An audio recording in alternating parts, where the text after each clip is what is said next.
Media మిత్రులకు నమస్కారం. ఈరోజు తెలంగాణ జనసమితి సూర్యాపేట నియోజకవర్గ సమన్వయ కమిటీ ఆధ్వర్యంలో రేపు 11వ తేదీ నాడు నల్లగొండలో నిర్వహించేటటువంటి కృష్ణా జలాల్లో న్యాయమైన వాటా, కేంద్ర ప్రభుత్వ వివక్షత, బీఆర్ఎస్ వైఫల్యం, దగాపడ్డ నల్లగొండ అనే అంశం మీద జరుగుతున్నటువంటి సదస్సుకు సంబంధించినటువంటి పోస్టావిష్కరణ చేయడం జరిగింది. మిత్రులారా, తెలంగాణ రాష్ట్రం ఏర్పడిందే నీళ్లు, నిధులు, నియామకాల కొరకు. నల్లగొండ తన్లాటంతా నీళ్ళ కోసం జరిగినటువంటి పోరాటాలు. తెలంగాణ సాధించుకున్నాం ఎట్టకేలకు ఎన్నో బలిదానాల నుంచి. సాధించుకున్న తెలంగాణలో మాకు నీళ్ళకి ఇబ్బంది ఉండదు అనుకున్నాం. దానికి అనుగుణంగానే ఆ రోజు రాష్ట్ర విభజన బిల్లులో కేంద్ర ప్రభుత్వం తెలంగాణ కృష్ణా జిల్లాలకు సంబంధించిన న్యాయమైన వాటాలు తేలుస్తామని చెప్పేసి ఒక హామీ ఇచ్చింది. కానీ ఇప్పటి వరకు కేంద్ర ప్రభుత్వం ఆ హామీని నెరవేర్చలేదు. కానీ నిన్న ఇవాళ ఒక కొత్త నాటకాన్ని, కొత్త కేసీఆర్ నాటకాన్ని టీవీలలో చూస్తూ ఉన్నాం. ఏంటిదా అంటే, కేంద్రం మొత్తం కృష్ణా రిజర్వ్ మేనేజ్మెంట్ బోర్డు కిందకి కేఆర్ఎంబికి కృష్ణా జలాన్ని ఒప్పజెప్పిండ్రు ఈ ప్రభుత్వం. కాబట్టి మేము పోరాడతాం, మేము దీక్ష చేస్తామని చెప్తా ఉన్నాడు. కేసీఆర్, నీకు సిగ్గు లజ్జ ఏమన్నా ఉందా? ఈ ప్రాసెస్ ఎప్పుడు మొదలైంది? గత సంవత్సరాల కాలంగా, 2 ఏళ్ల కాలంగా మొత్తం దీన్ని గెజిట్ తీసుకొచ్చి మొత్తం కేంద్రం యాజమాన్యంలోకి తీసుకుంటున్నది అని చెప్పేసి కేంద్రం చెబుతూ ఉంటే, నువ్వు కానీ, నీ ఎమ్మెల్యేలు కానీ, లేదా నీ ఎంపీలు, నీ రాజ్యసభ సభ్యులు ఎవ్వరు కూడా మాట్లాడలేదు. పార్లమెంట్లో మాట్లాడలే, బయట మాట్లాడలే, ఎక్కడ ఆందోళన చేయలేదు. ఇవాళ వచ్చి మాత్రం మీరు అధికారంలోకి తొలగించబడ్డ తర్వాత, ప్రజలతోటి చీత్కరింపబడ్డ తర్వాత, కనీసం రేపు పార్లమెంట్ ఎన్నికల్లో కనీసం ఊపిరి పీల్చుకుందాం అనే దాని కొరకు ఇప్పుడు కృష్ణా జలాల దాని మీద ఈ పాటను మళ్ళీ అందుకుంటున్నావు కదా.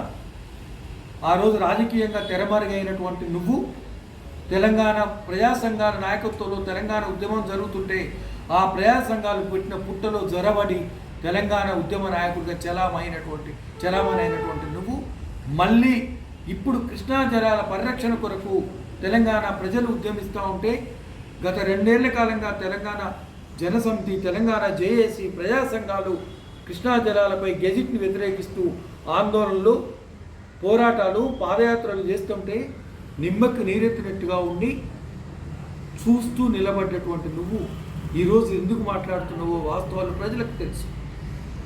నేను 2 విషయాలు చెప్పదలుచుకున్నా. ఇందులో 2 అంశాలు ఉన్నాయి. ఒకటి, కేంద్రం ఈ తెలంగాణకు ద్రోహం చేస్తుంది. కేంద్ర మంత్రి, ప్రధానమంత్రి మోడీ ఎప్పుడు కూడా తెలంగాణను ద్వేషిస్తూనే వస్తూ ఉన్నాడు. తల్లిని చంపి పిల్లల్ని తీసిరు అని చెప్పేసి తెలంగాణ ఏర్పాటు పట్ల తన విద్వేషాన్ని కక్కింది మోడీ. దానికి అనుగుణంగానే తెలంగాణకు కావాల్సినటువంటి నీటి వనరులు రాకుండా అడ్డుకున్నాడు, ఈ గెజిట్ తీసుకొచ్చింది. ఇంత దుర్మార్గం జరుగుతున్నా నువ్వెందుకు మాట్లాడలేదా అంటే, నువ్వు గోదావరి జలాల మీద చేసినటువంటి అక్రమ సంపాదన ఏదైతున్నదో, కాంట్రాక్టులు, కమిషన్ల కక్కుర్తి ఏదైతున్నదో, లక్షలాది రూపాయలు నీళ్ల పాలు చేసి కాళేశ్వరం చేసిన కుంభకోణాలు ఏదైతున్నాయో, లేదా నీ బిడ్డ చేసిన లిక్కర్ దందా ఏదైతున్నదో, నీ కొడుకు చేసిన భూదందాలు ఏదైతున్నాయో, నీ బంధుమిత్రులు చేసినటువంటి నేరెళ్ళ ఇసుక దందా ఏదైతున్నదో, లేకపోతే ఉమ్మడి నల్లగొండ జిల్లాలో మీ నాయకుడిగా చలామణి అవుతున్నటువంటి జగదీశ్వర్ రెడ్డి చేసిన రాచకొండ గుట్టల్లో భూదందా, మరో నయం దందాలు ఏదైతున్నాయో, ఇవన్నింటి నుంచి రక్షణ పొందడం కొరకే కేంద్ర ప్రభుత్వం అడుగులొత్తి ఆ రోజు మాట్లాడకుండా ఈరోజు మాత్రమే నువ్వు జలాల గురించి మాట్లాడుతున్నావంటే ప్రజలకు నీ నిజస్వరూపం అర్థమవుతుంది, నిన్ను ఈసడించుకుంటారు అని చెప్తావు. ఇవాళ నువ్వు ఎందుకు మాట్లాడుతున్నావా అంటే, కాళేశ్వరం కుంభకోణంలో నీ మీద జ్యుడిషియల్ ఎంక్వైరీ మొదలైంది. కేంద్ర ప్రభుత్వం దాని మీద చర్యలు మొదలుపెట్టింది. కుప్పకూలిపోయిన కాళేశ్వరం మీద జరిగిన కోట్లాది రూపాయల కుంభకోణం బయటకు వస్తూ ఉంది.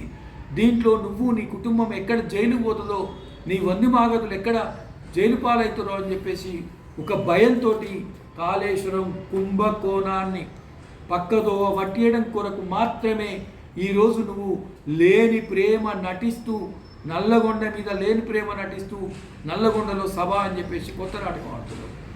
నిజంగా నీకు కానీ నీ ఎమ్మెల్యేలకు నల్లగొండ నుంచి ప్రాతినిధ్యం వహిస్తున్న ఎమ్మెల్యేలకు కానీ లేకపోతే ఎమ్మెల్సీలకు కానీ గొప్ప నాయకులుగా చెప్పుకున్నటువంటి వాళ్ళకి కానీ నిజంగా సిగ్గు శరం ఉన్నదా?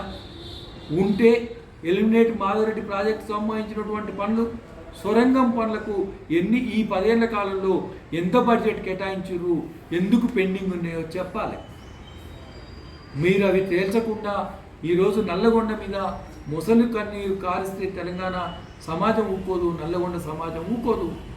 నిరంతరం తెలంగాణ కోసమే నిలబడ్డటువంటి తన్లాడినటువంటి కొట్లాడినటువంటి తెలంగాణ విద్యావంతుల వేదికన, జేఏసీన, తెలంగాణ జనసమితిన మేము 2 ఏళ్ల కాలంగా మొత్తం కృష్ణా పరిరక్షణ కొరకు పాదయాత్రలు నిర్వహించినాం. హైదరాబాద్లో ధర్నాలు చేసినాం, దీక్షలు చేసినాం, ఢిల్లీ నడిబొడ్డున దీక్షలు చేసినాం, హోంమంత్రికి లెటర్లు ఇచ్చినాం, జలవనరుల మంత్రికి మేము విన్నపాలు చెప్పినాం. ఇప్పటికీ ఆ పోరాటాన్ని తీవ్రం చేస్తాం.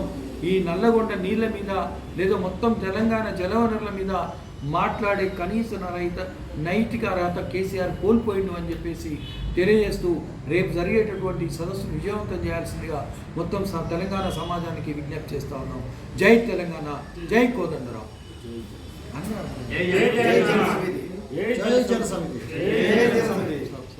జయప్రదం చేస్తాం. 11వ తారీఖు నల్లగొండ సదస్సును సాధిస్తాం. కృష్ణా జిల్లాలో న్యాయమైన వాటా సాధిస్తాం. కృష్ణా జిల్లాలో న్యాయమైన వాటా కేంద్ర ప్రభుత్వం నశించాలి. కేంద్ర ప్రభుత్వ వివక్షత. జై జనసమితి, జై జనసమితి. కోదండరాం సార్ నాయకత్వం.